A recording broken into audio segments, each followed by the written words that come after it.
All right, so we're going to start with opening our instrument. We want to make sure that we have it out on a flat surface, on a table, maybe a chair. You can do it in your lap, but you just want to make sure that your oboe's not falling out of the case. And to make sure of that, just open it up right side up so nothing's falling out. We're going to start by grabbing the lower joint. It's got a bunch of keys up on the top on the right side, if you're looking at it, and our lower joint. And when we put these two together, not only do we want them to be lined up, but we don't want to break the instrument. So you're going to grab by the top few keys, and we're not going to hit this line down the side because it's super fragile. And then we're going to line this up at the bottom. And if you're having a little bit of trouble, you can twist. If not, just push it. You can push, or you might need more cork grease. Okay. That's the other thing too. Definitely check to make sure if your instrument is greased up or not, because otherwise you're going to have a lot of difficulty putting it together. All right, now we're going to grab our upper joint. And once again, making sure to avoid those bits on the side that are super fragile. And lining that up with everything on our lower joint. Now that we have our oboe together, we are going to try and hold it. So we have this little thumb rest on the back, which is going to be most of our support.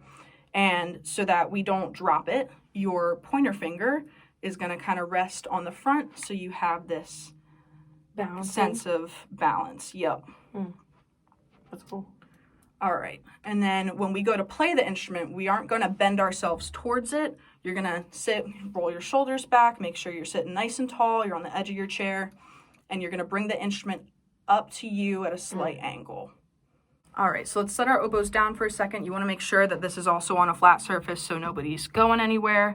And take your reed out of your case. So to prepare the reed to play, you want to have either like a small pill bottle, like size bottle, fill it up about halfway so that up to the thread is covered by water. Or if you're in a pinch, you can actually just soak the reed in your mouth for a little bit.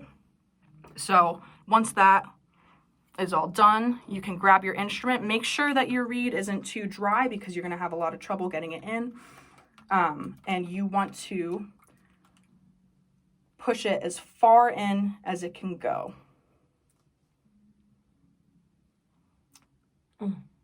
You also want to make sure that it is lined up and sort of facing you so that you're not all crooked while you play. Perfect. All right, so now we know how to put our reed in. Let's actually take our reed out and set it aside because if we're putting this down, you do not want your reed in because it can get sideswiped. Bunch of things can happen. Bunch of things can go wrong. We're going to talk about embouchure. So when we talk about embouchure, we're going to take our pinky and you're going to put it on your bottom lip. And you're essentially just going to curl in and place your upper lip on top. Okay.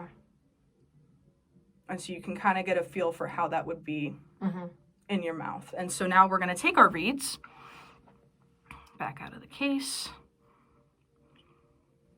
and do a similar thing. We're going to touch it to our bottom lip and we're going to curl it in. And we want to make sure that when you have this in your mouth, you're not pushing down too hard, you're not biting, and you're also not straining your cheeks too much, but you do want a little pinch at the corners because that will change your sound when we eventually do get to playing. Okay. So we're going to place the reed in our mouth just like we said and just try to make some sort of noise, anything.